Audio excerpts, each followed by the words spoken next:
What's up, guys? The Blitz is back. Charlie Winkle, Anthony Roberts, and Josh Onan, the new and improved Blitz the Bookie, returns for another week. The week we've all been waiting for. Week 1 of college football. Tons of great matchups. Notre Dame going to Miami. LSU at Clemson. Alabama travels to Florida State. And, of course, number 1 against number 2, Ohio State versus Texas. 12 o'clock in the shoe. Biggest game of the day. Biggest opening college football game in the history of college football. We also have Lee Corso's last college game day show. He's going to be making his last pick. He'll be putting on his last mascot head. It's going to be an emotional day, I'm sure, for everybody involved. I might even cry. We know Josh will cry. He was crying on the side of the road about Manti Te'o. So the tears will be flowing. It's going to be a great week of football. We'll get into all of our picks and our predictions for all the top games this week. But what I'm most excited about this week, guys, this week, here at Blitz the Bookie, we are going to do our first segment of the right side of Kentucky sports, where we get to dive into our Kentucky Wildcats, look at our new team, look at this massive matchup that we have coming up with the Toledo Torpedoes or whatever they're called. This will be our time to dive into Kentucky. We'll talk about some Louisville Cardinals, Indiana Hoosiers, and everything that's going on here in Kentucky. So super excited about that. And this weekend is going to be fun. Guys, how y'all feeling about this weekend and the right side of Kentucky sports this week? Just excited. I mean, this is what we've been building up for the last 2 weeks. I'm finally making my debut to break down some games, give you guys some more quality content. Everything that's going on this week. I mean, this is one of the biggest weeks in the history of college football, in my opinion. We got a start of the season, end of an era with Lee Corso. A lot of good stuff this weekend. A lot of good stuff to talk about tonight. You're going to cry, right? Oh, yeah, 100%. You're going to cry, Anthony? Might. He already cried. He watched the video. Yeah, it was pretty sad. I mean, it's going to be emotional. We've been watching Lee Corso for over 20 years. I mean, we grew up. They're going to cry so hard on the set. Kirk Herbstreit's going to cry so bad. Herbstreit was the one that got the most emotional. They saved him for last. Oh, I guarantee it. It was real. You can see, like, sometimes people fake that stuff. It was real. No, just the way that Kirk has just took Lee under his wing. The last couple years. It's unbelievable. Yeah. The relationship, the respect that he has for Lee Corso is unbelievable. It's kind of like he just took care of him. And, you know, Lee stumbles a little bit these days. And Kirk has always had his back the entire time. Has always took him to the next level to get him to the next segment. And to see that it's just a great thing. Just two good human beings taking care of each other. You know you've done people right when they allow you to go on like that at the end.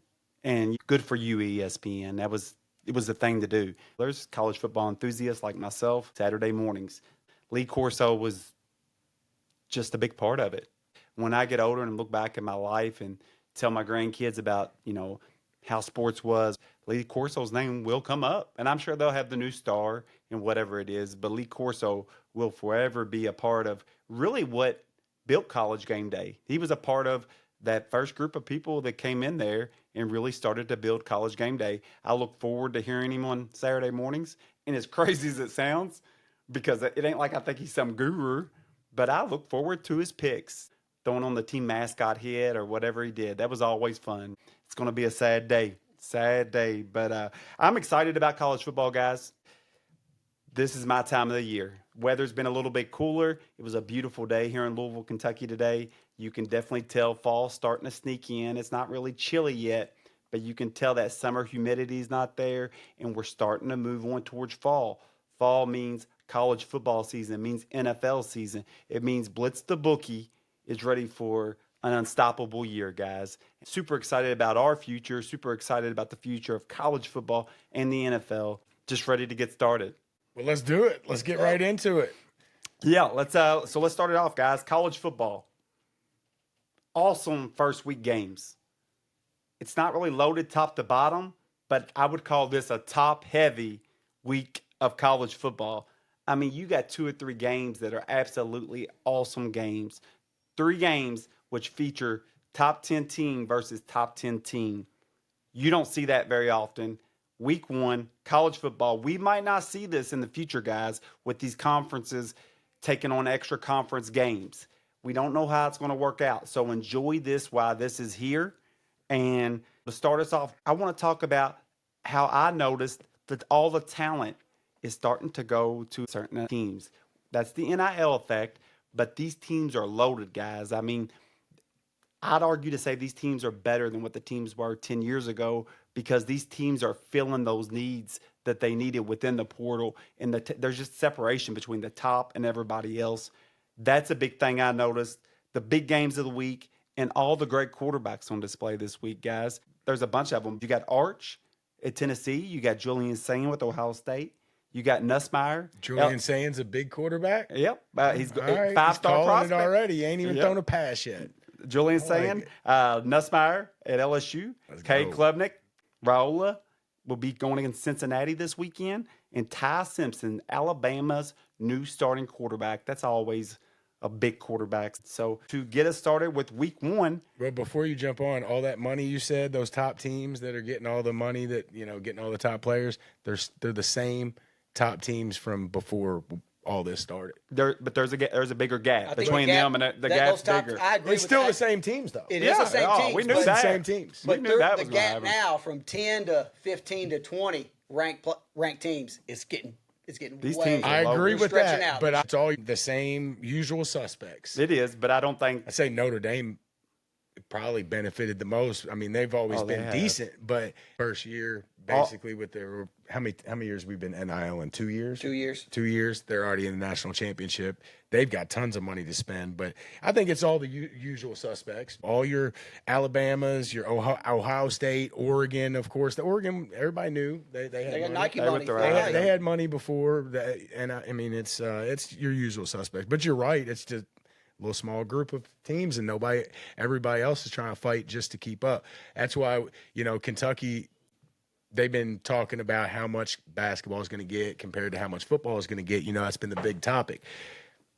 I think you could literally give Kentucky football all $20 million, and we still wouldn't be able to compete with those teams that you're talking about. I don't even think $20 million would do it. It's a different level. Totally different level. I don't know. It's tough. It is. It's tough. It's tough. But the gap, like you said, Josh, is a lot bigger from those top teams to the second tier teams. It's a pretty big jump. It's going to be fun to watch. It's going to make for some really good top-level teams, which I think that's what most people want to watch anyways. I really feel sorry for some of the lesser teams because you're going to get picked every year. You're going to get players picked every year through the portal. Even if you find that diamond in the rough, Charlie, Josh, you're going to get picked. You do your job. You find that guy under the radar. As soon as he shows what kind of talent he got, the big schools are going to come calling. They're going to spend the money.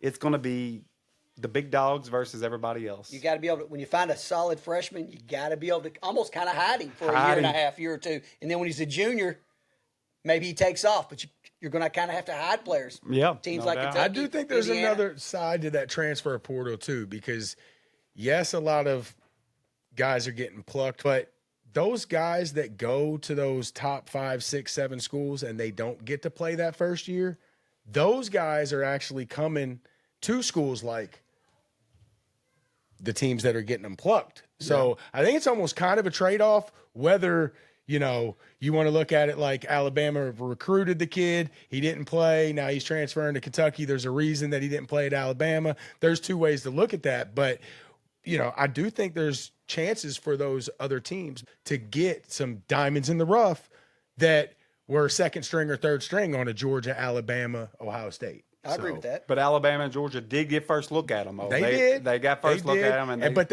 it could, like I said, it could be they weren't good enough to play at Alabama after they recruited them, or it could be the depth was just too. Those teams are really deep. So maybe they just got overlooked. Maybe there was a really good. Maybe there's an All-American in front of them. I mean, that happens. I think Kendrick recruited over. Guys coming in behind you. The next freshman up might be better than you. Hey, time to go. And I see the writing on the nobody wall. except Arch Manning wants to sit for 3 years before they play. So I could make an argument to that, but we'll talk about that later. Kendrick Law was a great example of that. Former top 100, not wide receiver recruit, top 100 player coming out of high school. He was at Alabama. He played at Alabama, but everybody knows Alabama's one of the wide receiver U's that are out there now. And, with those guys like Ryan Williams and just all the wide receivers that they produced, it's easy to get lost in that wide receiver room. And did Kendrick Law get lost in it? I don't know. We're excited to have him at Kentucky. He's no top-level Alabama receiver, I don't think. But I think he's a very productive player for Kentucky this year. There's a reason Alabama looked at him at some point. They was looking at him. They wanted him. He was in their rotation. Yeah, he was in their rotation. I think there's a trade-off. There's a little bit of trade-off, but, the big dogs are going to always have the advantage. Yeah, they're always going to eat. So where are we going first? Talking about a team that is spending money, the Auburn Tigers. For years, Auburn has been that team that is trying to keep up with Alabama, and they have. They've had success. I don't know if they've been able to keep up with Alabama per se, but they're spending money. They will travel to Waco. Auburn is unranked, but in a lot of people's polls, they're top 30-ish, top 25-ish. Baylor is number 25, so we have a borderline top 25 matchup. Auburn traveling to Waco to face the Baylor Bears. I'm going to call it the Tony Tiger versus the Yogi the Bear game. Tony Tiger versus Yogi Bear. I like it. Yeah. Wow. Yeah. So it's good stuff. That wouldn't be much of a fight. No, Yogi's got hands like that. So at Auburn, we got Jackson Arnold. Got Jackson Arnold coming in from Oklahoma. He's going to have some of the best wide receivers in the country to throw to. Some people think it could be the top wide receiver tandem in the country, and Can Coleman and Singleton from Georgia Tech. Teams like Ohio State, teams like Clemson would like to beg to differ, but that's what some people believe. Auburn also has 3 upperclassmen coming back on the offensive line. They should be really good on that side of the ball, guys. They really should. I look for them to be really explosive. On the defense side of the ball, they got Falk, which some people think is a first-round pick. He's one of the top edge rushers in the country, should be explosive, just really awesome. But they go into Baylor, and they're going to face Baylor and a team that's returning a lot of offensive production. Both the receivers, both the running backs are back. Yes, on a team that had a really good offense. I think they won their last. Their one running back got hurt just a couple weeks ago. Yep.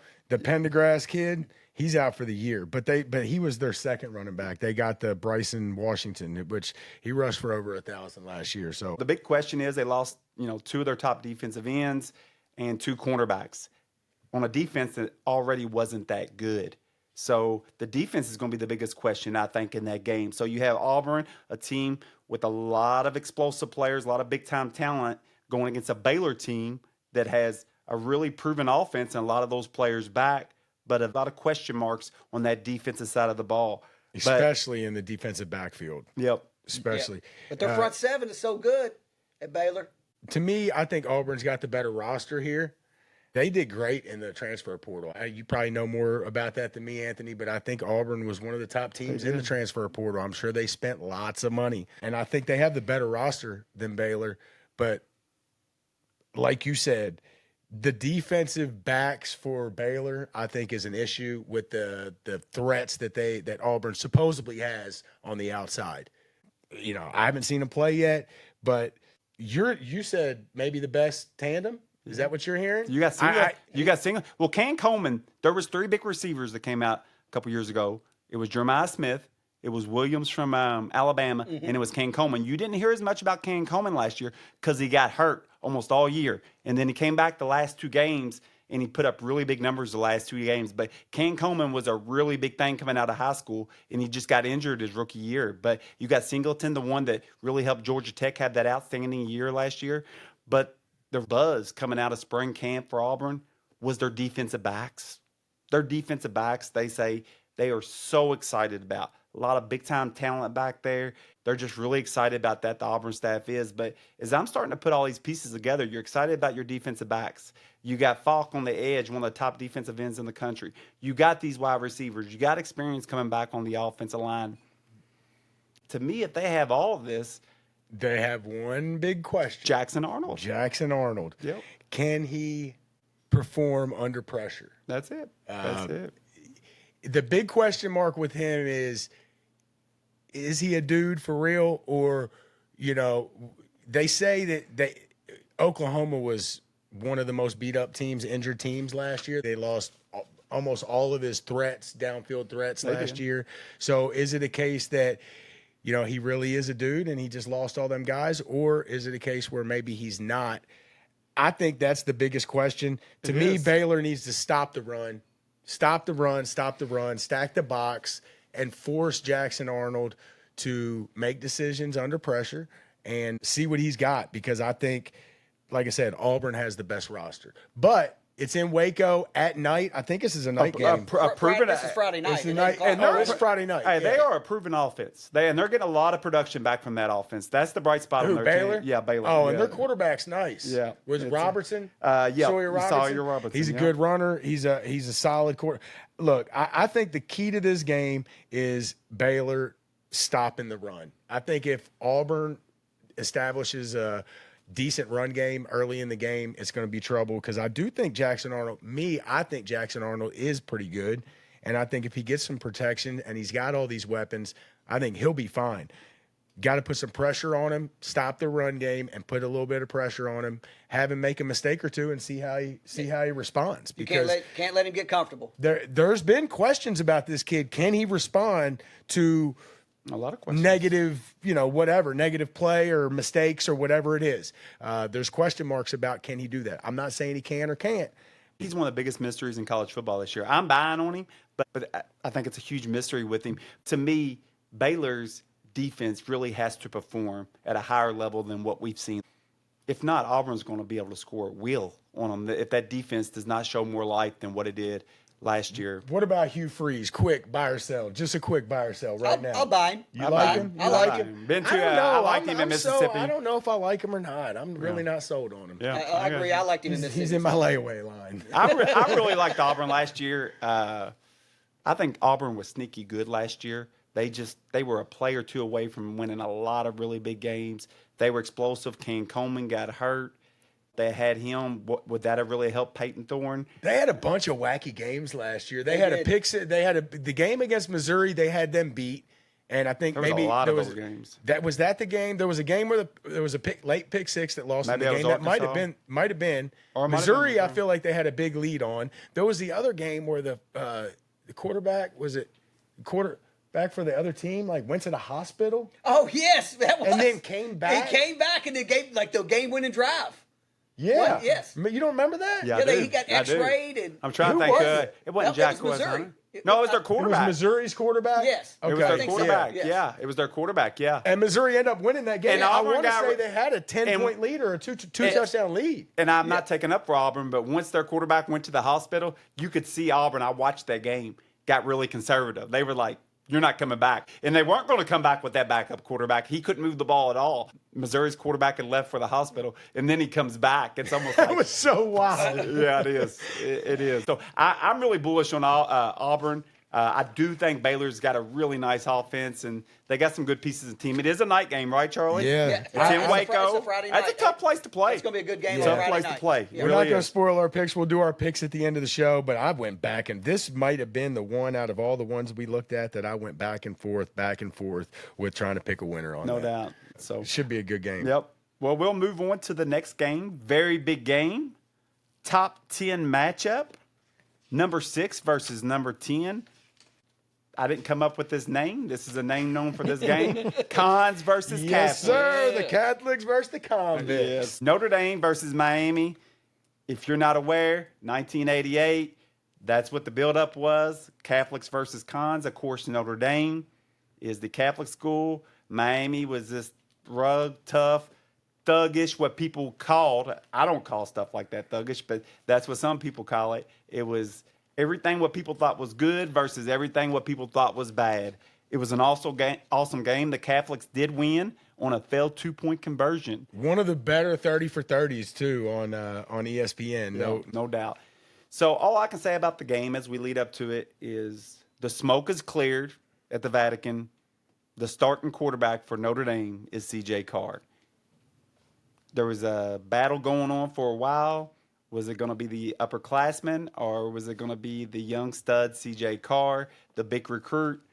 Of course, they went with the higher ceiling, and C.J. Carr's got a big arm. This guy's probably the most anticipated quarterback at Notre Dame in a very long time.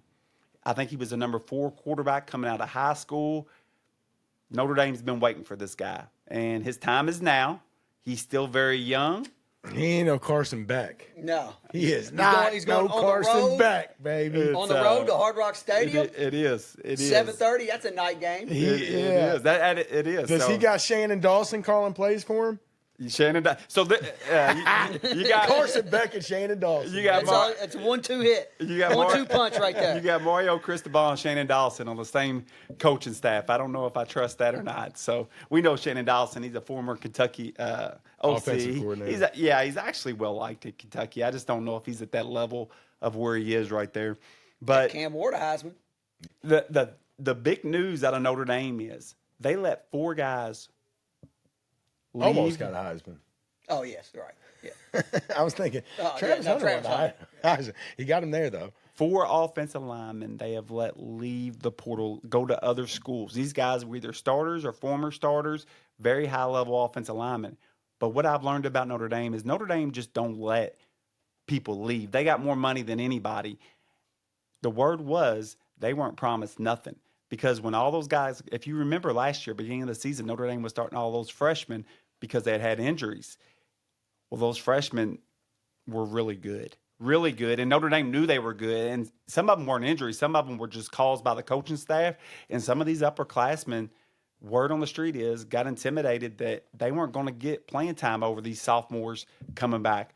Notre Dame's coaching staff is really, really high on their offensive line. When you got really high-level offensive linemen leaving your program because they're scared underclassmen's going to beat them out, to me, that's got success written all over it. You got Jeremiah Love back there. Best running back in the game. I think I don't know if it's the best backfield, but I think it's the best running back. I think he's the best running back.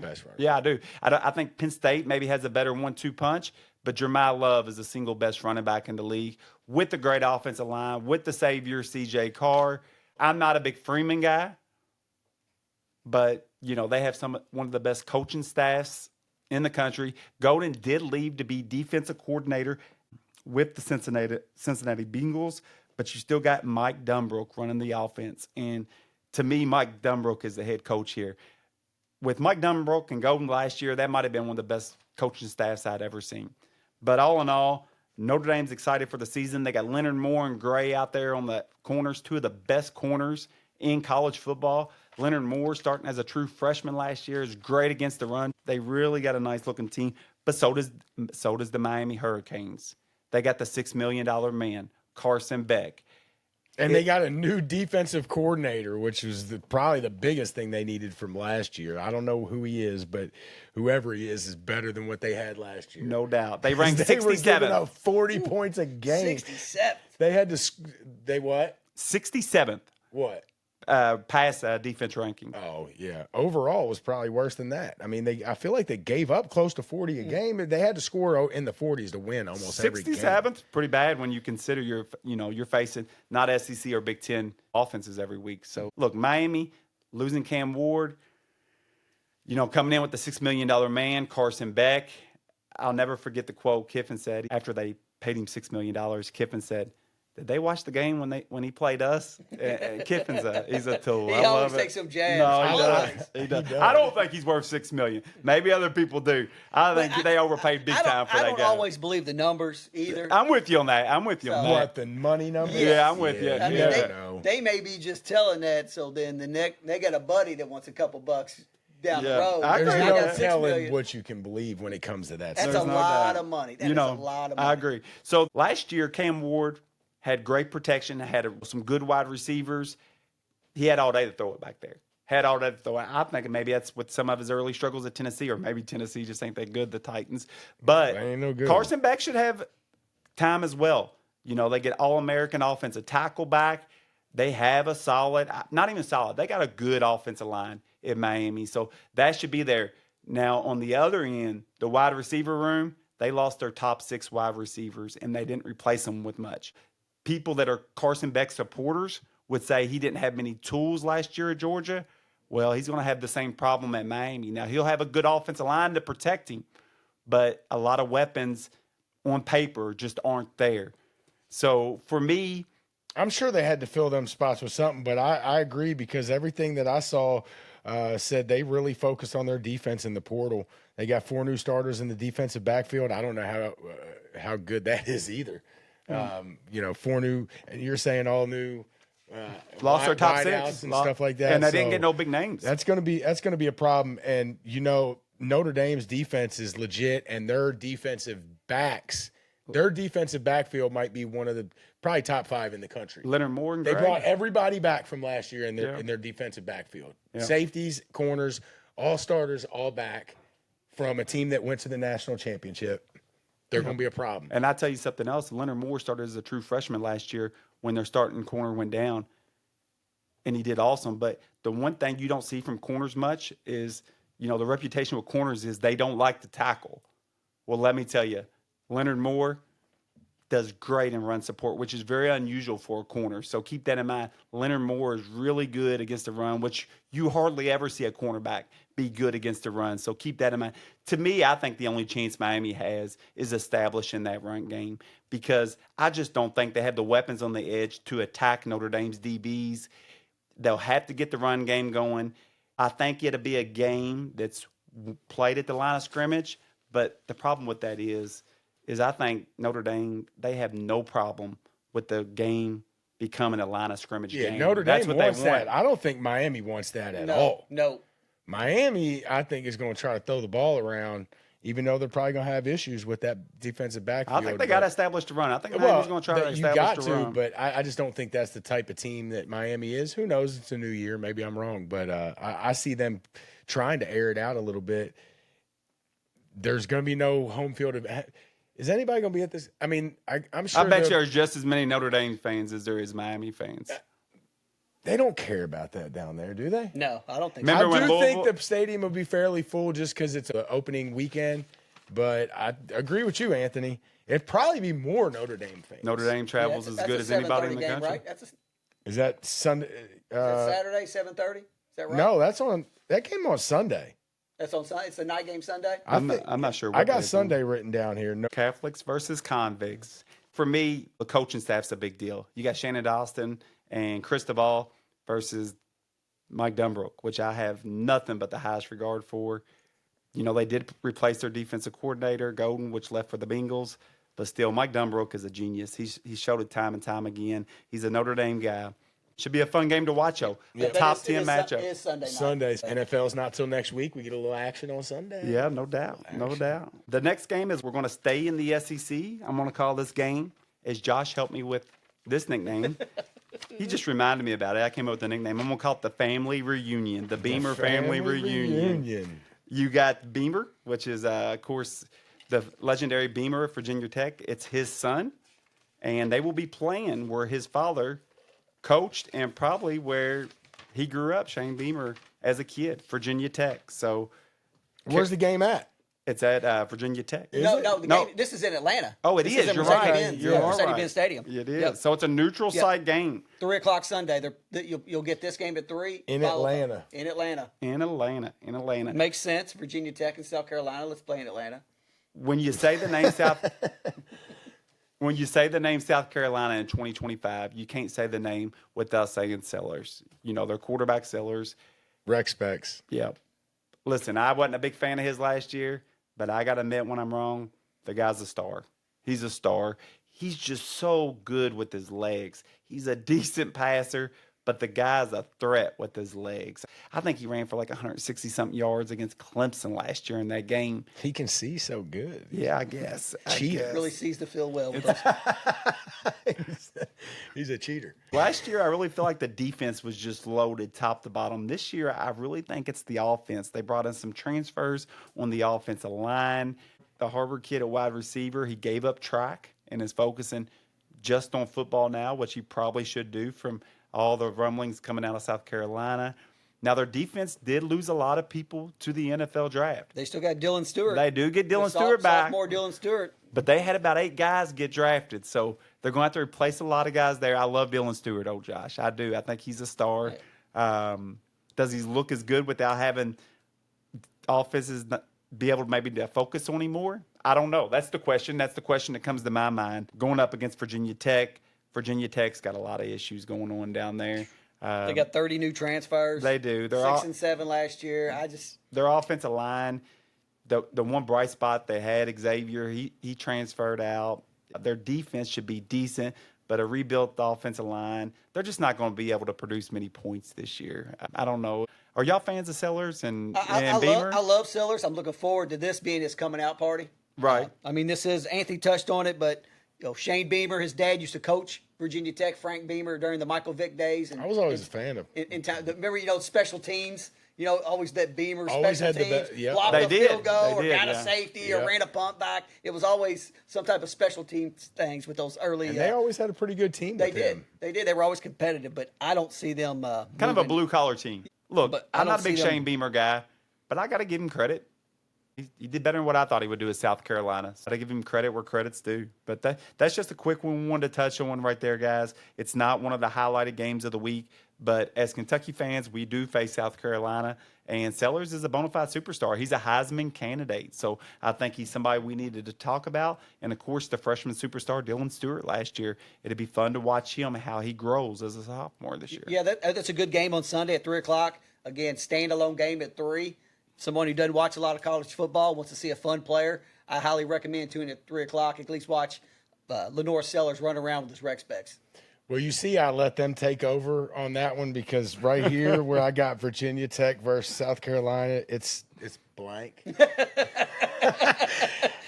It's blank because that's all the players I know from Virginia Tech since Michael Vick. I tried to list them and I came up with nothing. I don't know a player from Virginia Tech since Michael Vick. I mean, it's wild to have this game in Atlanta at 3 o'clock. They should have had this game at Virginia Tech. A home game at Virginia Tech is pretty awesome. It is. That's where they should have Inner had it. Sandman. Inner Yes, Sandman. Right. Yes. that's one of those spots that everybody says you got to be there. You got to see it at some point. But I'm serious. I don't know any Virginia Tech. Blacksburg, right? Yeah. What is it? Blacksburg, Virginia. Yeah, I always liked those Virginia Tech teams when Beamer. old man Beamer. Frank Yeah, Beamer. I loved those teams. They were exciting teams. They were always top 25. Yeah, right? they were always they pretty won good. a game they wasn't supposed to. They played Florida overachieved. State. Yeah, And they were on TV overachieved. a lot, I feel like 15 years ago. Because they could block some punts and return They, some Yeah, punts. they that's could. what they- The wild special times, teams man. things was serious. So, yeah, I don't – look, I don't know anybody on Virginia Tech. I have no clue what type of team they got. Of course, bad one.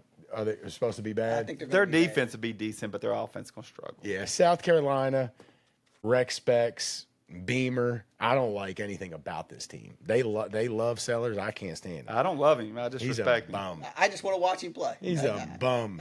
Kentucky's going to show him what's up. Bring back old man Beamer. Is he still alive? I was going to ask you that, but I didn't want to I'm kill sure- a man off. It's not think he's dead. still alive. I'm sure he's real proud of his son. Oh, it's got to be Oh, a proud yeah, I'm moment sure for he him, is. man. From heaven or just here on still on earth. Do you think he thinks his son's a dork? We know he's a dork. We don't think. All right, where are we going next, Anthony? We're going to travel over to Doak Campbell Let's Stadium. get back to a good game. Doak Campbell Stadium, and we're going to see the Alabama Crimson Tide, number 8 in the country. Depending where you look, they will travel to Florida State and take on Mike Norvell's Florida State Seminoles. It's going to be a 3:30 game. The nickname I got for this game is "Put Him Out of His Misery." So that's They're putting out of their misery. Norvell? yeah, Norvell. Norvell. Norvell's done. I like it. Norvell's done. If his bow wasn't so big, he'd already be gone. I know. That's what It's- I feel the same way. So look, Alabama, second year under Kalen DeBoer. I mean, super high expectations. Probably the key or the biggest topic that everybody's talking about is Ryan Grubb is back. For those people that don't know, Ryan Grubb has been with Kalen DeBoer a very long time. They've grown together. They've had a lot of success together. This is his offensive coordinator. He planned on coming with him from Washington to Alabama. He committed, and then he got the job with the Seattle Seahawks, calling plays. That situation up in Seattle kind of fell apart, and he came back to his buddy, Kellen DeBoer. Ryan Grubb's back. It's his quarterback, his type of quarterback, Ty Simpson, a guy that was a former 5-star quarterback, a guy that can use his legs a little bit, He's not got superstar legs, but he's not slow. But he's going to be a lot more accurate than Jalen Milroe was, guys. You know, early in the year, Jalen Milroe was having a little success, but everybody noticed that the only thing Jalen Milroe did was throw it to Williams. That's all he did. And, you know, once people figured that out, they would just shut down Williams over there, throw 2 or 3 guys at him. And he just couldn't work his way through his progression. He sailed so many balls over people's heads. I'm hoping that's an angle for Kendrick Law. And, you know, there's a couple other wide receivers that transferred, but they did bring their big ones back. Ryan Williams, Jeremy Bernard. They got in Isaiah Horton from Miami, which was very productive with Miami. He was one of the big ones Miami lost. So they got a 3-headed monster at wide receiver. Their O-line is great. Some people think it's one of the best in the country. I don't know. There's arguments there. But it is good. And on the defensive side of the ball, they got Overton. They got Smith. They got stars all over the place, guys. They should be really good. The question mark will be, will Ty Simpson be that next star quarterback for Kalen DeBoer, the next star quarterback for the Alabama Crimson Tide? If so, I think you could have a really special year for Alabama. I really do. Got a new OC for Florida State. Yep. Gus Malzahn. Yep. They say he's going to blend better with the QB at Florida State. Well, let me tell you something I looked up this week that I thought was very interesting. I went back and I looked at Mike Norvell. He's been there about 5 years at Florida State. His first year at Florida State, he was 3-6. Second year, he was 5-7. The next year, he jumped 10-3. But you know the team that, you know, where the Travis got hurt, but the team that was going, you know, towards the playoff. Jordan Travis. Let me tell you who they all had on this team. This is why he had success. I don't know if there's been more loaded college teams over the last 10 years. There's been a few, but not many. They had Verse, defensive rookie of the year in the NFL last year. Fisk, his running mate, a defensive tackle with the Rams as well. You had Travis. You had that big receiver, King Coleman. That guy was a superstar. You had Trey Benson, the really good rookie out with the Arizona Cardinals last year, the running back. And you had the Jerryon Jones, which was like a top 100 pick in the NFL draft. That team was loaded. That's why they had that record. And once those guys all went to the NFL, this is my theory, Mike Norvell was never a good coach. He was never a good coach. They got a lot of issues this year. They bring in the Boston College quarterback. They just didn't bring in enough big names for me. They say the weather could be bad in this game. Did they really? I seen that. I was reading some today. They said potential bad weather. Florida State's only chance if they can ugly it up. It is. But I'm going to tell you, I think Alabama is going to be a really good running team this year. I think Alabama's really good. I do. As long as Ty Simpson is at least good. He don't got to be really good with what he has. He's just got to be good. He's got to be a little better than Milroe was last year. Just a little. Listen, I think Milroe is good. He's one of the best athletes I've seen at the college football level. He's great in that sense. But he just wasn't a quarterback. He was a playmaker that played quarterback that can make some special things happen from the time to time. But when you made him beat you from the pocket, that's what Vandy did. Yeah, no, it is. So it's 2 big names, Bama, Florida State. But to me, it's the putting them out of your misery game. I think after this, Florida State will be trying to put the money together for the buyout. Yeah, I love it. I have no faith in Florida State, no faith in Norvell. And if you listen to the college football preview that we did a couple weeks ago, you know I'm not a fan of the Castellanos kid, the quarterback that transferred in from Boston College. Florida State also had 33 players transfer out. 33 transfer out. That says something. I think that getting Grubb back was a big deal. It just, from people I've listened to that I respect, they say these guys were really tight and they've been together the whole time. Offense is his thing. And so I just think you're going to see a totally different Alabama offense. I think he had to kind of improvise last year, but he was able to go out and get his own team, had a full year really to look at it. And so I think they'll be fun to watch. I think Alabama could compete for a national title. Well, I already wasn't a fan of the Castellanos kid, and then I saw that he is already talking shit. He has already said that Alabama does not have Nick Saban to come save him. I saw that quote. Yes, I saw that did. quote. He didn't need to do that. And then, no, he did not need to do that. And he also said, I just don't see them being able to stop me. They're 14-point underdogs, but they can't stop it. Bama's captains apparently came back and said they will not forget what he said. And they also said all disrespect will be handled accordingly. Yes. What a quote. He doubles down and says, we stand on what I said. His teammates are probably like, nah, bro, you stand on what you said. How's he going to talk shit to Alabama? You played for Boston College and got benched. And you're about to play Alabama and you're talking shit? Welcome to Dude. the SEC. Look, He's going to have his moment. I 3:30 on ABC. We're going to They're find going out. to beat the brakes off of Florida State, dude. Norvell, when I really went back and looked at the talent he had, there shouldn't have been nobody to even play with that team. That team was loaded, dude. I didn't even realize how loaded they were. That's the only reason he was good for those 2 years. That was the only reason, I think. The other years, they've been really failures of years the other 3 years. I would have bet this game anyways, but knowing that the dude's talking shit, 14's easy. You said the spread's 14? I think 13 and a They half. beat them by 30. I'm saying just watch the weather. I've just seen some things on the weather. with It you could on be that. ugly. If Florida State can ugly it up. You know, the Alabama weather can- did Florida change. State's ugly, so they I don't for agree. them to I happen. can't stand them. The weather did change that Alabama-Michigan game in the bowl game last year. Remember the monsoon that came in? Yes. Oh, that was a game changer. That was I'd never seen so much rain in a college football game. It was a lot. So let's jump over to the next game.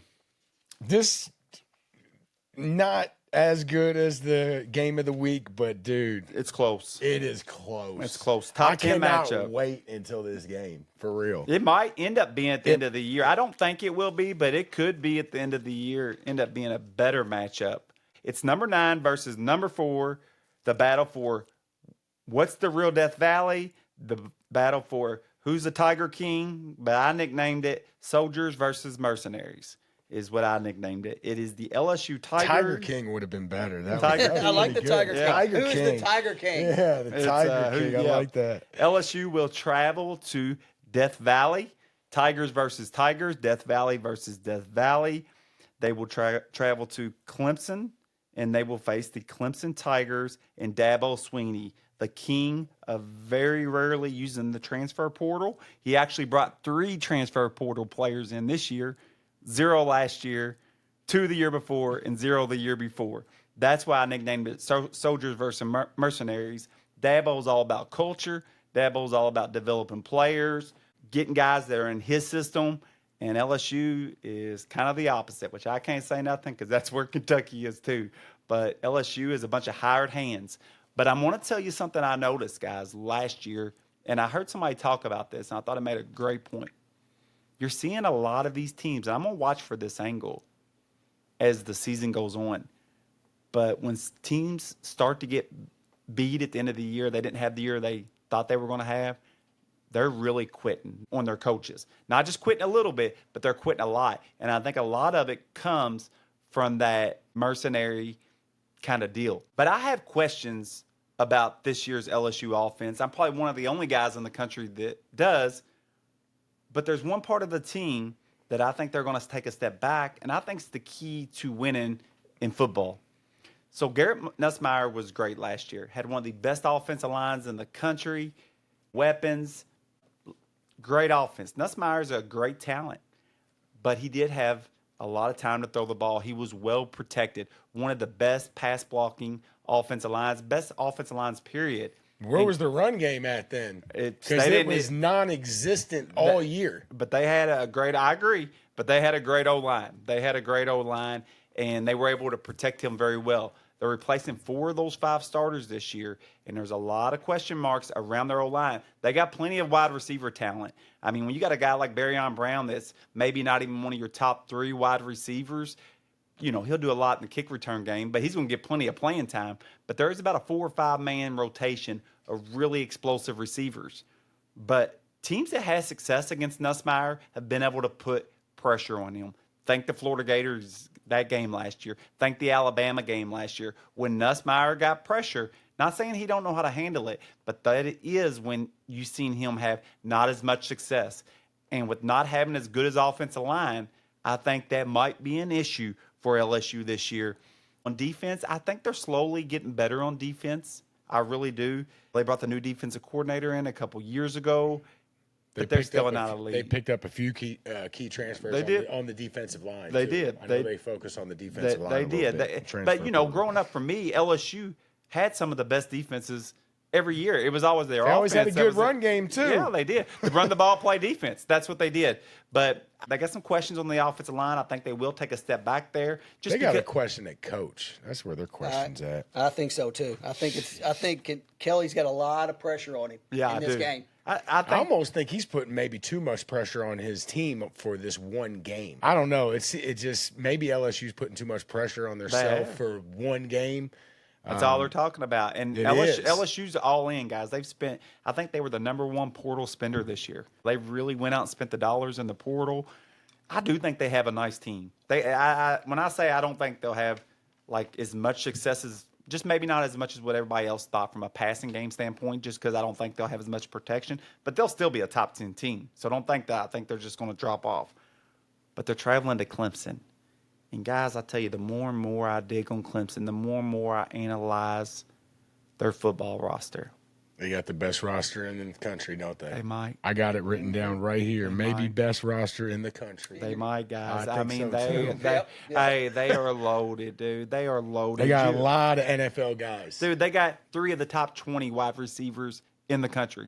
3 of the top 20 wide receivers in the country. On the defensive line alone, they have 2 top 10 projected NFL draft picks. How do they always get them? They always. How does Clemson always get those guys? Dabo develops them, son. Dude, they are D-line I think he's still old school. He's developing players. He's not buying them. He's developing them. TJ Parker and Peter Woods. Remember those 2 names. And, guys, the rest of their defensive line is good. You said Peter Parker? Yeah. Yeah, Peter Woods. Who was the other guy? TJ Parker. Peter Parker. Yeah. DJ Woods. Hey, them guys are absolute studs, guys. It's going to be a problem with that LSU offensive line.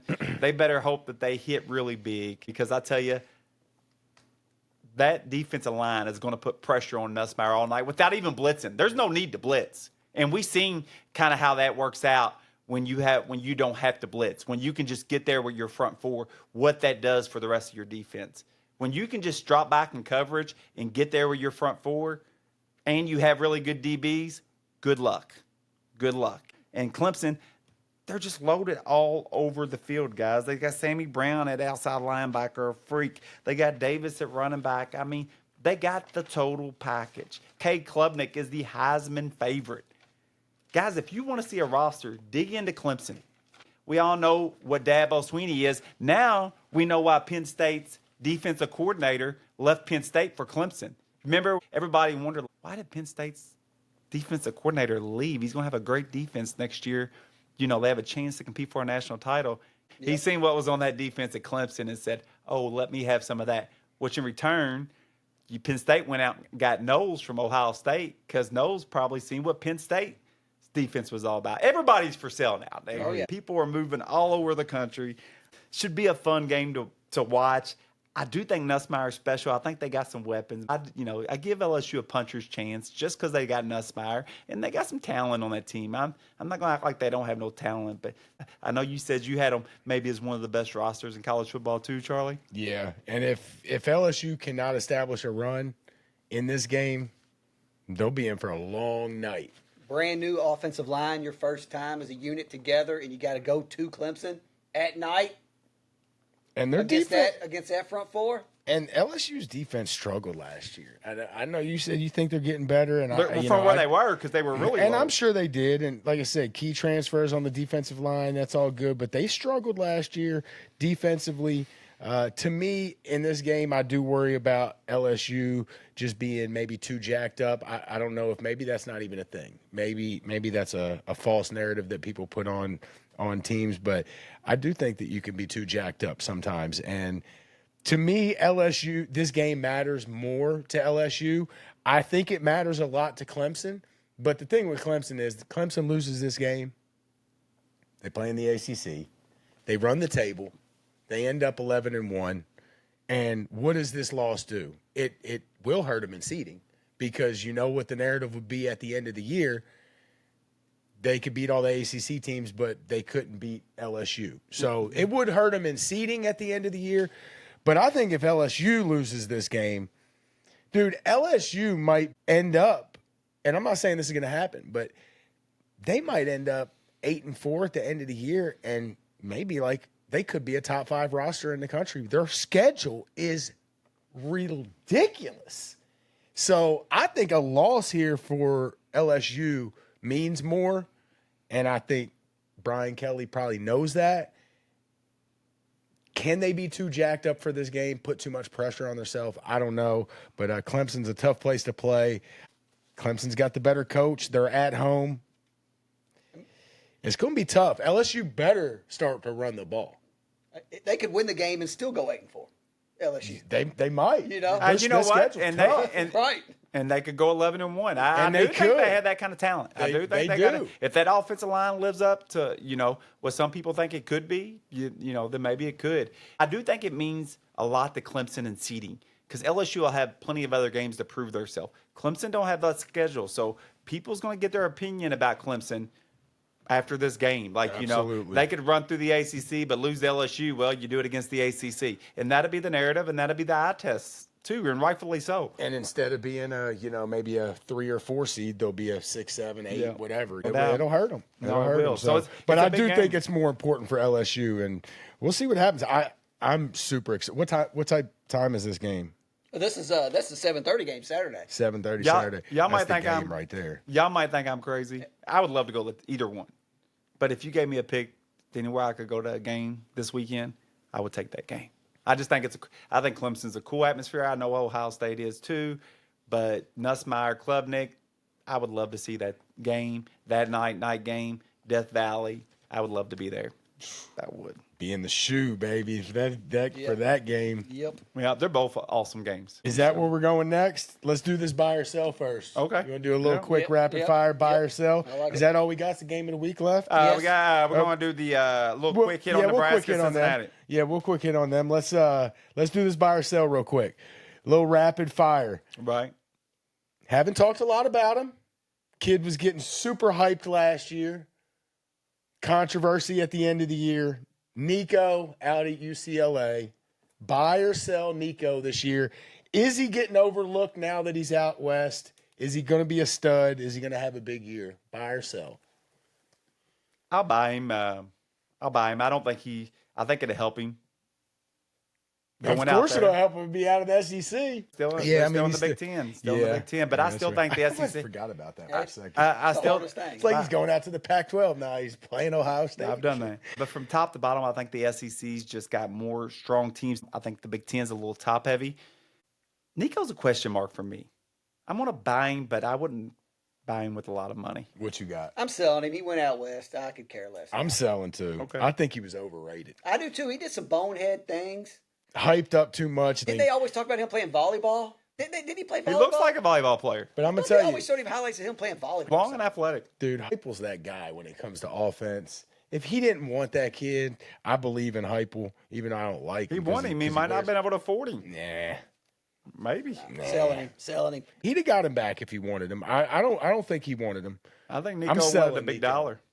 He did. I think Nico might have wanted to $4 go back million out. car and I shit. think Nico might have wanted to go back out west too. That's where That's he's where from. he needs to Yes. go. 3 more. Sharon Moore, coach of Michigan. Buy or sell? In the long run, not this year, but buy or sell. Is he I'm gonna the buy- right guy for Michigan? I don't think he's the right guy, but I'm going to buy because I think they're going to put all the right resources around him. Kind of like Freeman at Notre Dame. I do not buy Freeman, but they put all the stuff in place for him to succeed. So I'm going to buy him because of the resources they'll put around him. They're going to give him the money. They're going to give him the support. He's got a good young quarterback. I'm going to buy him this year. I'm buying too. Y'all convinced me. Bryce Underwood, we've been hyping him up for a month. Yeah, I mean, I think you're both right. They've got the money. They'll give him the resources. I think he's a good coach. I like what I've seen out of him so far. I'm a buy. Freeman wasn't a good coach until Did he- Golden did he and lose Dunbrook and all did the he- money I showed like up. Freeman. Did he lose to Indiana, though, last year? Yeah. A Indiana's lot of people good. lost to Indiana. Indiana's Yeah, a good, lot. son. All right, Signetti. Julian Sayin, the starting quarterback for Ohio State. We buying or selling, Josh? I'm buying him. He left Alabama because Nick Saban left. And if Nick Saban liked him, I liked him. I'm buying. I think the kid's big time. Arch and him, that's two young stud quarterbacks. He don't have the wheels that Arch has, but he's a pocket passer. But I'm telling you, the kid's legit. I watched a lot of tape on his spring game, and that's going up against Ohio State's defense. The kid gets it. For the long run, I'm buying.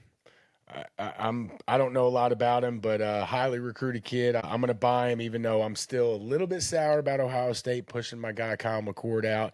Now I'm pissed at. Can I go on a rant? I'm not even going to go on a rant. The Eagles cut him. I'm pissed. I'm pissed. Somebody get me Kyle McCord right here on this set. We'll get him back on another team. That's some bullshit. He's a back Philly up for guy the Dolphins. too. Back up for the Dolphins. We got 2 backups. I've had players like that. Y'all could take him right now. That's some bullshit. Kyle McCord, I got your back, dude. If nobody else does, I sent y'all the text earlier. He's going to the Arena League, so he can throw it 75 times a game. The old Syracuse days. Ty Simpson. Buying. I just think too much support around him. Former 5-star recruit. Ty can use his legs a little bit. Good arm. Buying. I'm a big fan of him. I think the future's bright for the kid. Got a lot of buying here. I'm buying as well. No, I love the whole line. I love the opening game. Who he's playing against. He could have a nice little coming out party.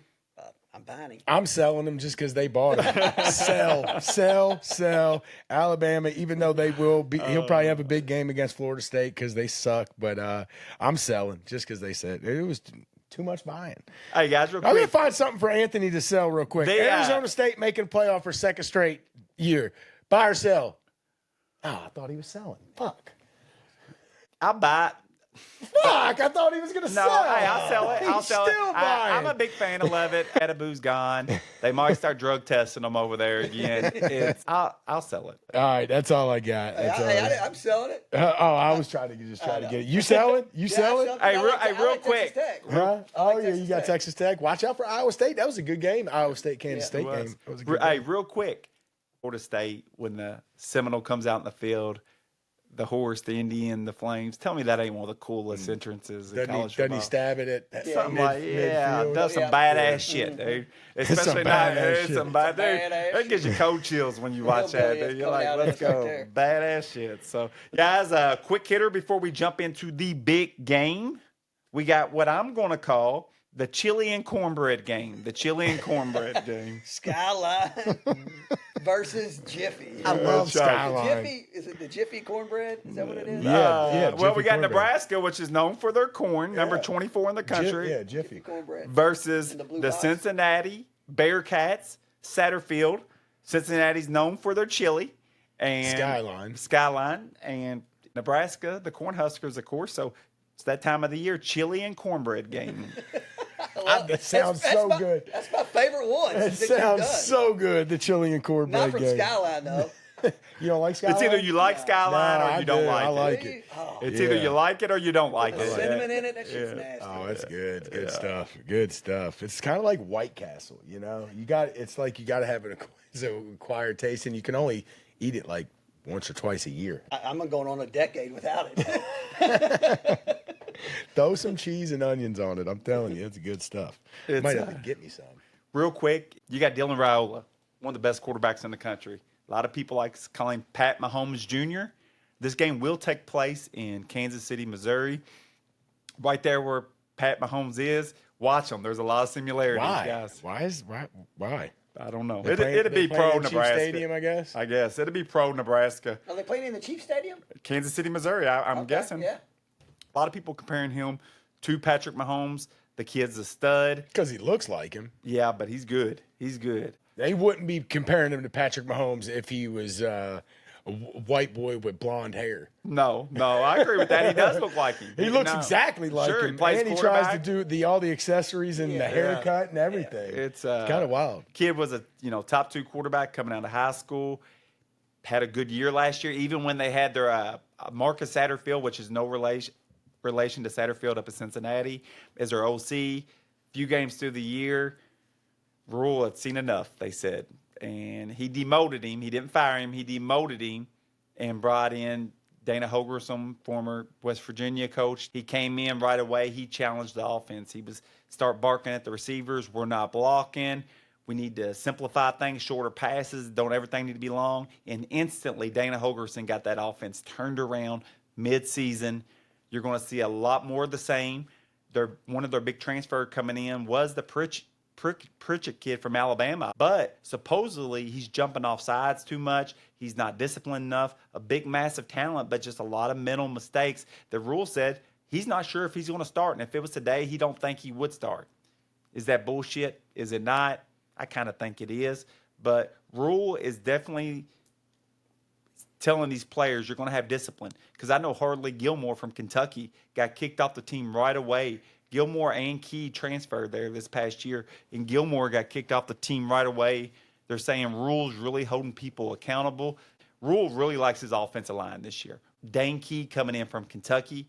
I think Dane Key has all the talent in the world. I've thought it the whole time. Our offensive line was horrible last year.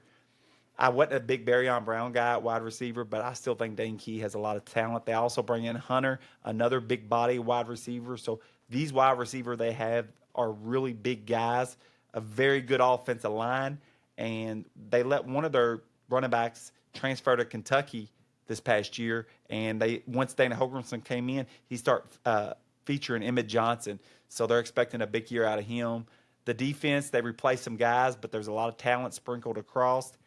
But, Cincinnati, I really thought that they didn't have much. But when I really started digging into Cincinnati, they actually have some talent. They had some injuries last year at the beginning of the year along their defensive line, which hurt them. Their quarterback's crafty good, and they got a lot more speed at the wide receiver position, which was big because their wide receivers just couldn't get no separation last year. But I just think Nebraska probably be too much for them in the end. I wanted to touch on this game, Charlie, Josh, because Dylan Raiola, that's the big name. We should have called this the Dork Bowl. The Dork Bowl. Scott Satterfield, Patrick Mahomes 2.0. Wannabe. I mean, he's a meme. I seen a meme today of him. He's like, I can't help the way God made me. And then someone responded. He's good. Like, and there's a picture of him with the big sunglasses on. And then Patrick Mahomes got him on. It's like, well, God didn't make you wear those sunglasses.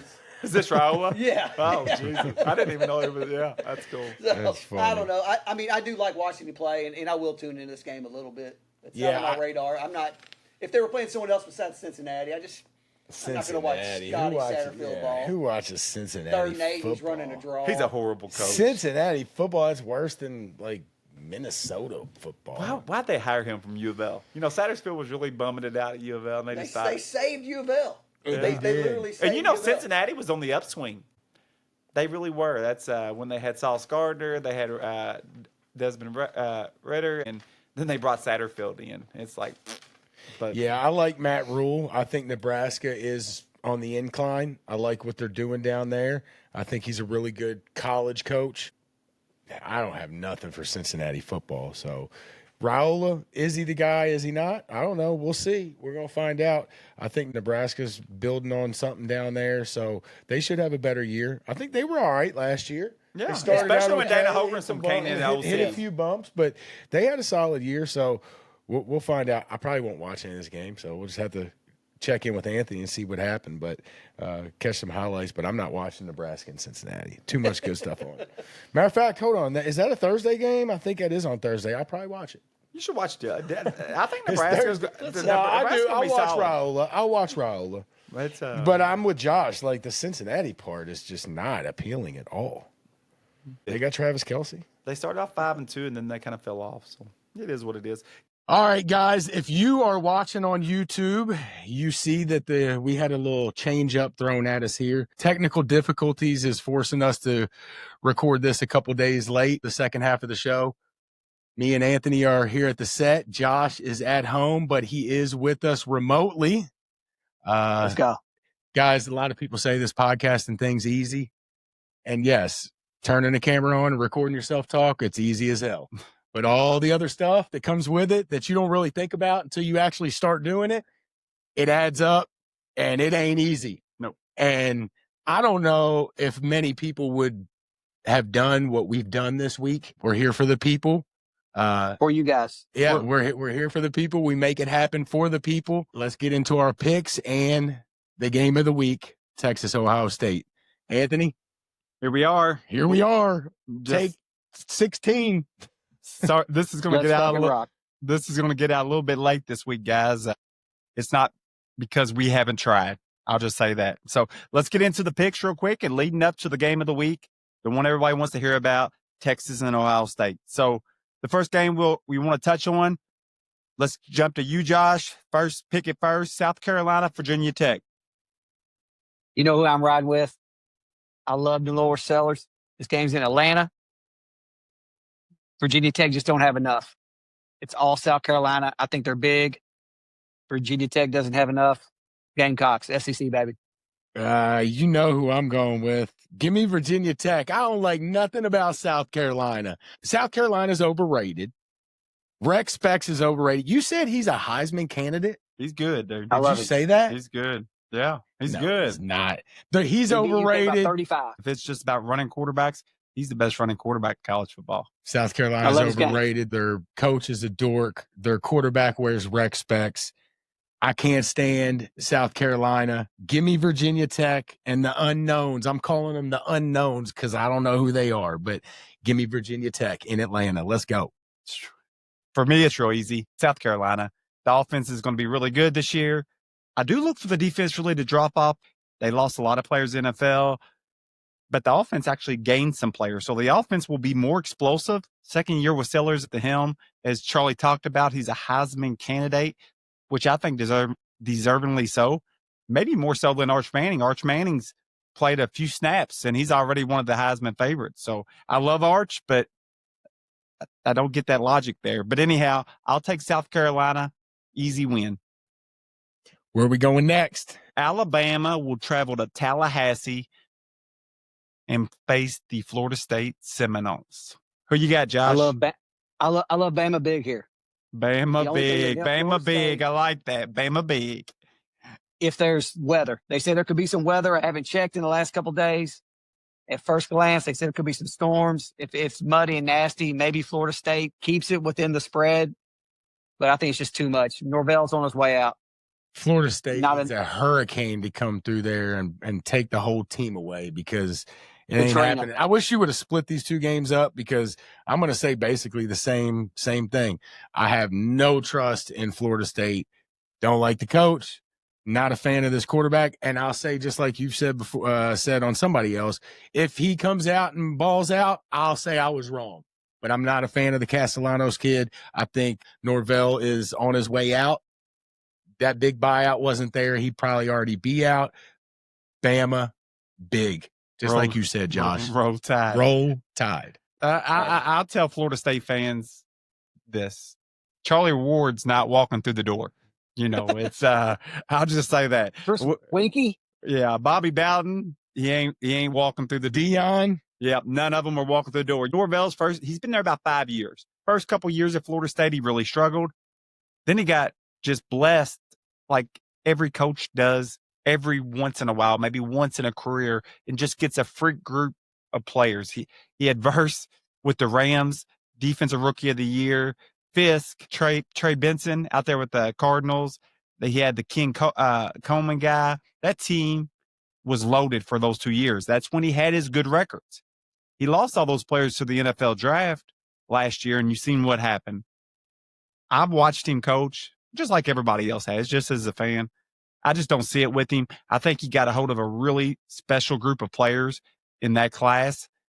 And I just don't think, not unless he's able to duplicate that, I don't see it. I just don't think the guy's good, you know, a high-level coach to what Florida State needs. I think Florida State will soon be looking in a different direction, but the buyout is big. Them boys getting paid. So you got Bama? No doubt. Big? All three. Roll Tide. Roll Tide. All right, guys, getting into the big three games, I'm going to call them. We'll start with the first one. Convicts versus the Catholics. Who you got, Josh? Y'all know my hate for Notre Dame. I've been getting bashed on the Blitz the Bookie TikTok page. This hillbilly will never cheer for Notre Dame. Carson Beck, Shannon Dawson at the helm, calling the plays. Aren't you Irish too? I'm Irish. I'm Catholic. They kicked him out of the Catholic Church. I'm a convict. Oh, I'm man. a convict this week. Notre Dame's been 4 things my whole life. They've lost in the championship twice. Those are 2 things. Did you just try to show us your shirt? No, y'all seen it earlier in the show. Oh, okay. I think your camera's a little high. It looked like you was trying to show us. I couldn't see it. What is it, convicts? I'm going. Yeah, I'm going convicts. Oh. It's not convicts. It's just it's a turtle. Oh, It's I a got turtle. you. And then the movie Rudy, which is all fiction. It's half made up. I guess you think. He's overrated. I guess you think wrestling's fake too, huh, Josh? No, wrestling is not fake. The wrestling is real. Of course it is. Outcomes are predetermined. Josh. That's it. That's not. Look, you're kind of new to Blitz the Bookie. I don't know where you get your info from, but if you're going to be on this show, you got to be educated on the matter. Them guys jump off top ropes, hit each other with chairs, bust each other open. Dude. I've been to a barbed wire match. Well, don't say the shit's fake. Didn't you see the what wrestling is real? You see what Rampage's son did that to that guy the other day? Have you seen that? Oh, yeah. Yeah, he's going to prison. Yeah, he should. You ever seen these steel cage anyway, matches? I'm taking the convicts because Rudy sucks. I just hate everything about Notre Dame. Who you got? Go Canes. I think Notre Dame feels really good about their offensive line. When you let guys like they let transfer out on their offensive line, upperclassmen that have been starters in years past, and you pretty much told them you're not guaranteed no spot, and they transferred out, they seen the writing on the wall. Look, Notre Dame, I always feel like they never could get over the hump before. Never could really get those really fast wide receivers, those elite athletes. They always had the linemen and linebackers. But I really feel like it's a different era in Notre Dame. It's called the NIL era. And Notre Dame has a very big checkbook. And go Irish Catholics. I went back and forth on this one. I want to take Miami. I like Carson Beck. I want to back Carson Beck and Shannon Dawson, but ultimately, Jeremiah Love, best running back in the game. I trust, if we're talking about trenches, we've talked about it a lot this episode. Win in the trenches, high percentage time, you're going to win the game. No doubt. If we're talking about trenches and we're talking Notre Dame and Miami, give me Notre Dame. I'm not sure about CJ Carr. Definitely anxious to watch him play and see how good he is. But I just think the big guys in the trenches on both sides of the ball for Notre Dame are going to control Miami. And on top of that, Miami has 4 new starters in their defensive backfield. That's not going to help them any. That might help CJ Carr. So although I want to back Carson Beck, and I do think Carson Beck will have a big year, I'm taking Notre Dame. I heard from the priest that CJ Carr is the next Joe Montana. Joe Montana, huh? Joe Montana. Where's the kid from? CJ Carr. CJ Carr, I don't know. No. Well, we got 2 Notre Dames in it. Is where he's from. He's from a Carlisle. You Starlight on Dixie Highway. I do know they said he was the most anticipated quarterback at Notre Dame in a long time. They don't really get big time quarterbacks. Well, who's the last big time hyped up quarterback that they've had? The last 2 or 3 years, Brady Quinn. The last 2 or 3 years since the NIL, they've got the top guys in the portal. They got the boy from Wake Forest, and the year before they got Riley Leonard, which was from Duke last year. But I'm just saying they're not known for their quarterbacks. I feel like Montana. I feel like they've had a few decent ones, but I get what you're saying. I get what I think it's a fair point. I feel like they've had some that's kind of disappointed down there. Yeah, Casey Clausen, he went there. Yeah, Clausen was a big recruit. He was a big recruit. Yeah, he was. Did he end up going to the NFL? Did somebody take a chance he played for on Carolina Panthers. Yeah, he did. Yeah, a couple years. Yeah. All right, let's jump over to South Carolina. Let's go to. No, we already did that. No, we haven't. Let's jump over to South Carolina. Oh, and it's going to be the state, not the team. The game, the game before the game. Yes. Actually, it's after the game, but it's the game ranking wise before the game. But I don't know if it is. It's like 1A and 1B. No doubt. The battle for the Tiger King. LSU will travel to Clemson. It's going to be a high level game. Both teams have really high expectations for this year. Both teams are really excited. This is a big game for both these teams. Dabo not using the transfer portal, a player here or there, versus Brian Kelly, the mouth of the South. A lot of pressure on Brian Kelly. He's putting a lot of pressure on himself. Who do you got, Josh? I'm going to let you talk about the defensive line, Anthony. I think Clemson is just so good. They're so deep. Maybe the best talent overall roster in NCAA football. At Clemson at night. The place is going to be rocking. Great atmosphere. It's going to be beautiful. Purple, orange, yellow. It's going to all be a over that field beautiful at night. scene. It is going to be a beautiful scene. It's a beautiful just stadium. It's college football pageantry right there. That's what we want to see. And I think Clemson's just too much. I'll let Anthony go into more about it when it gets to him. What do you think, Winkle? I'm going all Clemson. You know, I love Nussmeier. I think he's another one that has a big year, but that schedule that LSU has, brutal. In this game, though, Clemson maybe has the best roster in the country. I think they're going to be too deep, too much for LSU. I feel like LSU might be putting a little bit too much pressure on themselves in this game, and maybe rightfully so because they need to win it. They've got a hard schedule. So the pressure, I'm not a fan of, what is it, Kelly? What's his name? Brian Kelly. Brian Kelly. Not a fan. The better coach is on the home side. I got Clemson, man. I'm even liking my Klubnik pick. My Klubnik for Heisman, I'm liking Clemson more and more every time I read into them, look into them. I like Clemson, and I'm hoping after Saturday I like them even more. Even though I like Nussmeier better than Klubnik. Before we get to Anthony's pick, Klubnik doesn't have to be great. He could just be a game manager for this team. I think he's more than that. What do y'all think? I think he's more than that. I think you're right. I think you're right. He doesn't have to be, but I think he's more than that. I think a lot of people might look at him like that, but the boy's got wheels. You want to talk about somebody that's got legs and got wheels? Klubnik got wheels. He can move. You know, I do question. He really turned it on the second part of last year. But looking at it now, they have 3 receivers inside the top 20. How much of that was him? How much of it was the receivers? But you're a team. So, look, I do like Klubnik. I liked him when he first got there. Then I kind of sold on him because I didn't see it with him. Did he get good all of a sudden, or does his team get really good all of a sudden? I think his receivers are really good now, and I think a year and a half ago, his receivers were horrible. So I don't know if we ever seen any middle ground with him. For me, the question's still out. I do think he's at least a solid to good quarterback. He could That's all he has to be. Yeah, he could be a really good quarterback. He is the Heisman favorite. I will tell you a great bet right now that I made my first future bet of the year. I love future bets. Charlie, I tell you, I just got Clemson at 11-1 before I got here at the studio. First future bet of the year.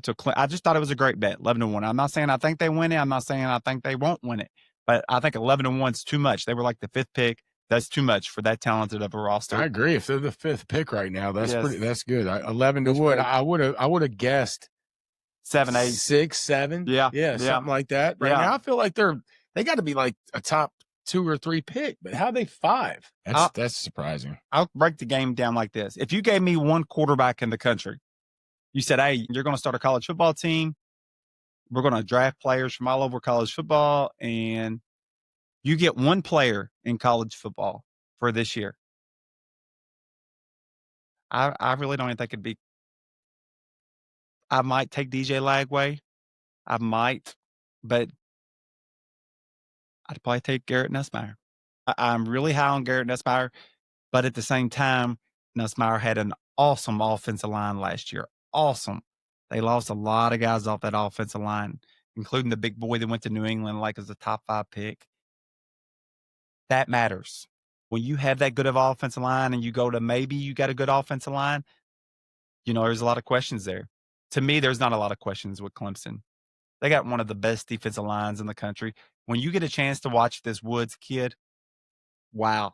I mean, it's just they're loaded top to bottom. They got 3 of the top receivers in the country, a good offensive line, talent all over the defense.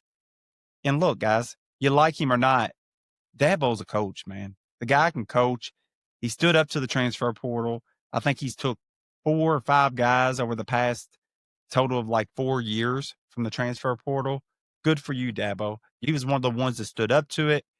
And just like a bunch of other ones did, but when it came time, they all crumbled and just gave in. Dabo didn't.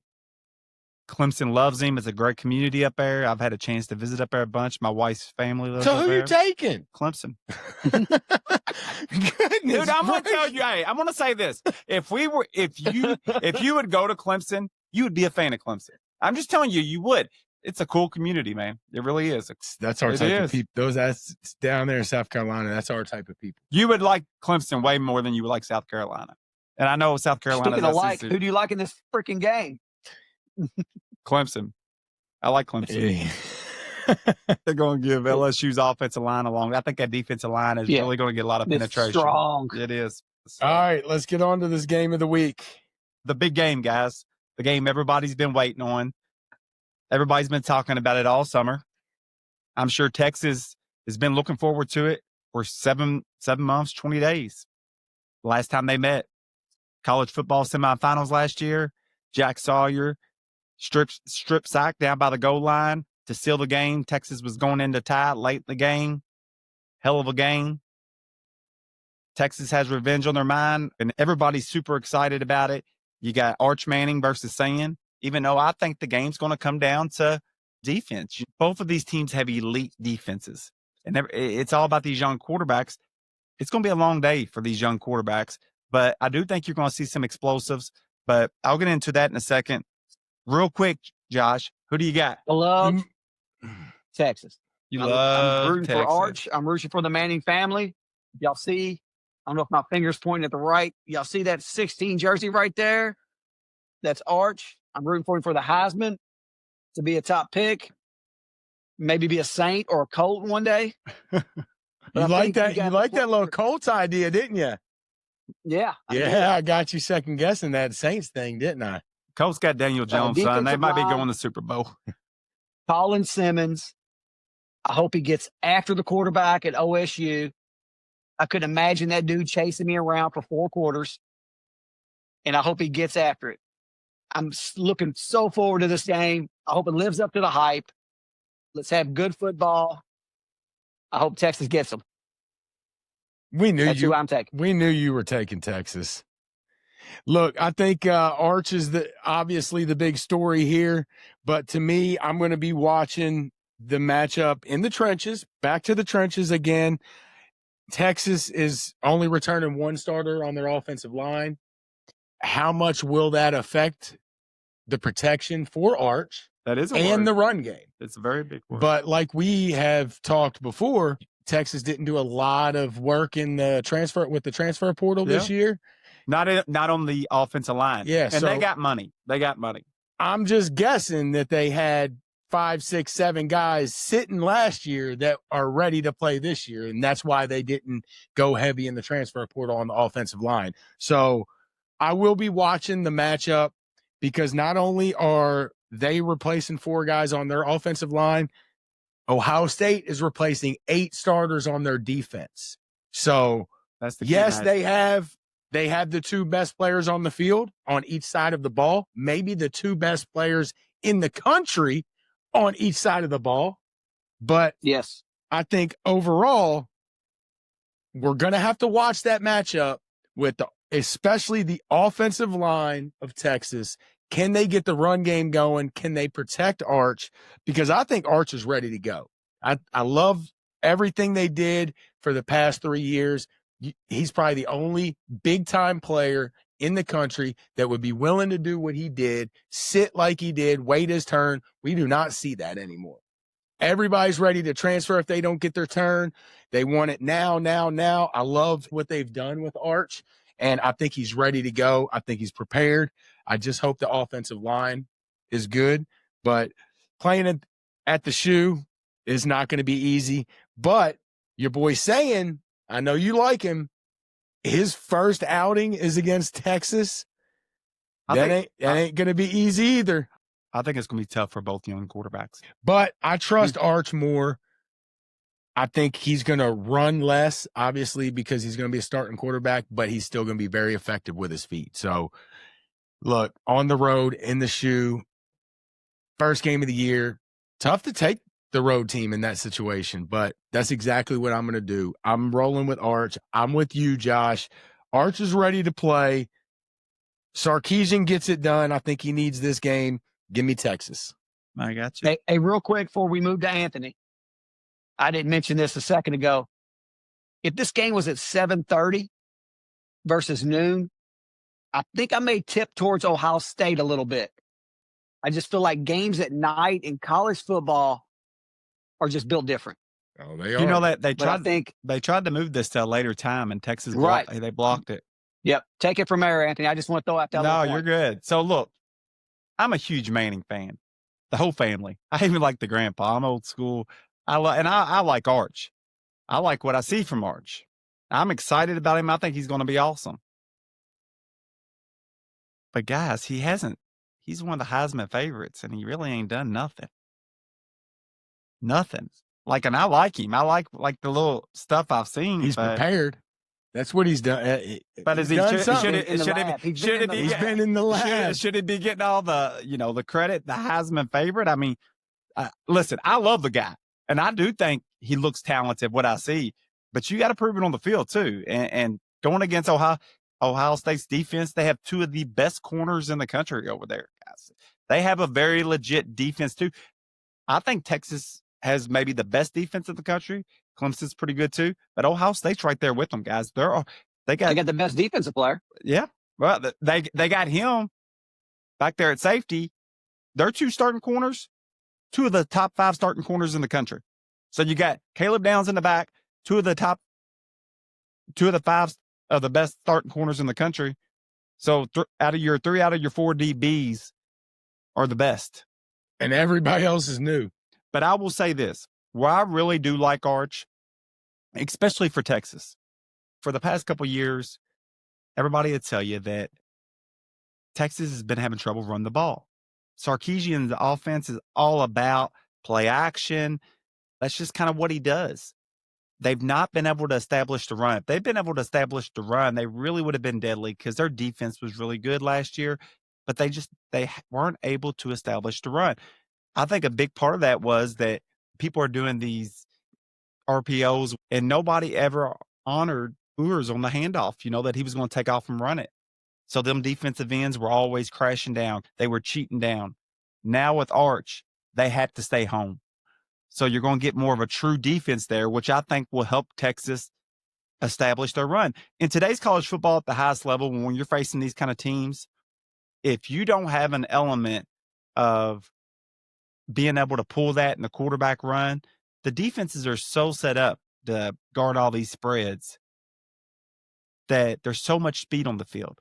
And if you don't have that element of, hey, the quarterback might pull it and run it, they're just going to crash. Some defensive ends aren't staying true. So I think that will help Texas establish the run. But at the same time, guys, Ohio State is loaded. They have so many weapons on our offense. Everybody knows about Marvin Harrison. Yeah, that's the easy one.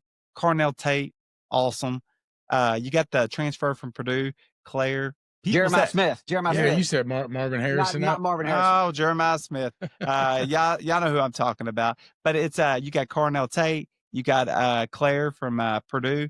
People say he's the best tight end in the country. They didn't have that last year, guys. They didn't have a tight end like that. So now you can't key on Jeremiah Smith. Keep having Marvin Harrison in my mind. But you can't key on him like Texas did last year when they held him, one catch for 3 yards. Because if you do that, now you got a tight end. You got a super smart quarterback and saying Ryan Day said he's the smartest quarterback he's ever coached. Ryan Day's coached some good ones. So is that coach's talk or is that truth? I don't know.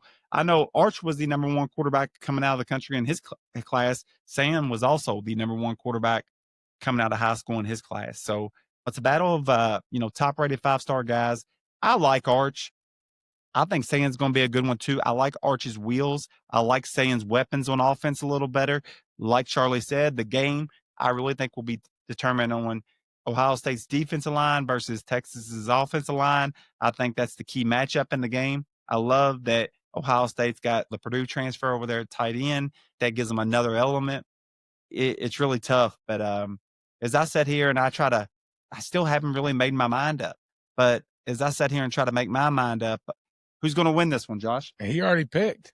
Oh, you already picked yours? We both already picked. We're waiting on your. We're waiting on your pick. Look for me. So, hey guys, this has been a hard game for me to pick. It really has been a really hard game for me. You got all the I weapons. know you've been back and forth. I have. I really have. I went. One day I was convinced Texas. One day I was convinced Ohio State. Ohio State just has so many weapons. So many weapons on offense. Texas has Wingo. They have Moore, which I think is a really good wide receiver itself. But at the end of the day, at the Horseshoe, 12 o'clock game, I just don't know how they're going to overcome it. I mean, they really could use, heck with it. Arch, his wheels, Texas's defense. You ain't Texas. taking. You ain't Texas. taking Let's Texas. go, baby. You ain't taking. What? Yeah, Texas, right. baby. There's no way. I could have swore he was taking. Let's go, baby. Josh has got Hook the 'em long. horns. Josh has got the longhorn. Well, I was. Hook 'em horns, baby. Well, Woo! I'm gonna take since nobody took the Buckeyes. We No. eating them Buckeyes. Eat them. Eat them. Texas is eating them Buckeyes. The eyes of Texas How are you do it like this? upon How you do it you. like this? Go The on. eyes of Texas Go are on. upon you. Hook 'em horns. Guys, boys. that does it for the first half of the show. Catch us right back on the second half. It's the right side of Kentucky sports. Blitz the bookie.